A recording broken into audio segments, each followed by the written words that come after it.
اچھا، انجیل علی مرزا جب سے جیل سے چھوٹ کر آئے نا، انہوں نے ایک بات کہی ہے میرے بارے میں بہت زیادہ کہی ہے کہ میں نے بھی مفتی صاحب کو فیور کیا تھا، اس لیے مفتی صاحب نے مجھے فیور کیا. میں انجیل علی مرزا کی خدمت میں پیغام بھیجنا چاہتا ہوں کہ حضرت آپ نے جو مجھے فیور کیا تھا وہ فیور نہ کرنا فیور کرنے سے زیادہ بہتر تھا، کیونکہ آپ نے فیور یہ کیا، بار بار یہ الفاظ دہرائے، گستاخی تو کی ہے، گستاخی تو کی ہے. آپ کو پتا ہے جب آپ نے کسی کو فتویٰ دے دیا کہ گستاخی کی ہے تو پاکستان میں پھر کوئی نہیں چھوڑتا ایسے شخص کو. آپ تو میری جان کو اور زیادہ غیر محفوظ بنا رہے تھے. میں کینیڈا میں تھا، انجینئر صاحب کے بیان سن رہا تھا، گستاخی تو کی ہے.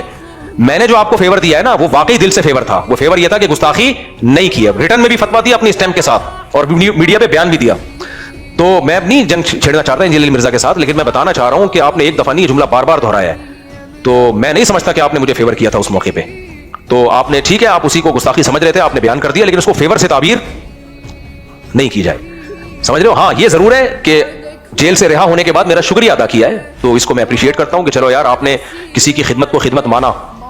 اور میں نے جو وہ جو فیور دیا نا وہ اس لیے نہیں کہ انجینئر صاحب نے مجھے فیور دیا تھا. میں نے تو اللہ کا خوف سامنے رکھ کر، ہمارے پاس جب وہاں سے سوال آیا انجینئر علی مرزا کی طرف سے، ان کے وکیل کی طرف سے، کہ گستاخی ہے یا نہیں ہے، تو کچھ لوگوں نے مجھے مشورہ دیا کہ مت لکھو. میں نے کہا نہیں، لا یجرمنکم شنآن قوم علی الا تعدلوا. قرآن کہتا ہے کسی سے تمہیں اگر کوئی ذاتی مسئلہ ہو کسی کے ساتھ بھی تو عدل کا دامن نہیں چھوڑنا. میں نے کہا کوئی بھی ہم سے مفتی سے جب سوال پوچھے گا تو جو تحریر میں پوچھا گیا ہے مفتی کی ذمہ داری ہے اس سوال کے مطابق جواب لکھ کے دے. سمجھ رہے کہ نہیں سمجھ رہے؟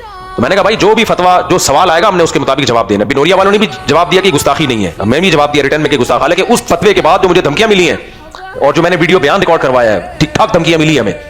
تو میں نے انجینئر کو اس لیے فیور نہیں کیا تھا کہ انجینئر نے مجھے فیور کیا. انجینئر مجھے فیور کرتا یا نہیں کرتا، میں نے پھر بھی اس مسئلے میں کس کو فیور دینا تھا، اس مسئلے میں اتنا کہ 295C نہیں لگتی اس پہ، یہ گستاخی نہیں ہے، اتنا بس، اس سے زیادہ نہیں. تو اور باقی جو انجینئر مرزا نے جو کہا کہ یعنی کہ میں مفتی صاحب کو ہم نے فیور دیا تھا، تو مجھے نہیں لگتا کہ وہ آپ نے مجھے فیور دیا تھا. آپ نے تو بار بار یہ لفظ دہرایا ہے کہ گستاخی تو کی ہے، گستاخی تو کی ہے، تو بس فیور کہاں رہ گیا؟ جو گستاخ قرار دے دیا تو فیور کیا رہ گیا؟ باقی میں پھر یہ شکریہ ادا کرتا ہوں کہ یہ صاحب نے جیل سے نکلنے کے بعد میرا شکریہ ادا کیا، یہ بھی اچھی بات ہے.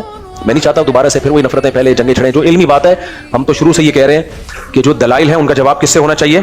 دلائل سے ہونا چاہیے. تو بس اس حد تک رہے، طنز نہ ہو، ایک دوسرے کی پگڑیاں نہ اچھالی جائیں. تو دلائل سے جو جواب دیے ہیں، آئندہ بھی مجھے لگا کہ کسی کلپ کا میں نے جواب دینا ہے تو دلائل کی دنیا میں انشاءاللہ وہ جواب دوں گا، اور وہ ایک دوسرے کے احترام کے ساتھ دلائل سے ہی جواب چلتا رہے تو یہ زیادہ اچھا ہے میرا خیال.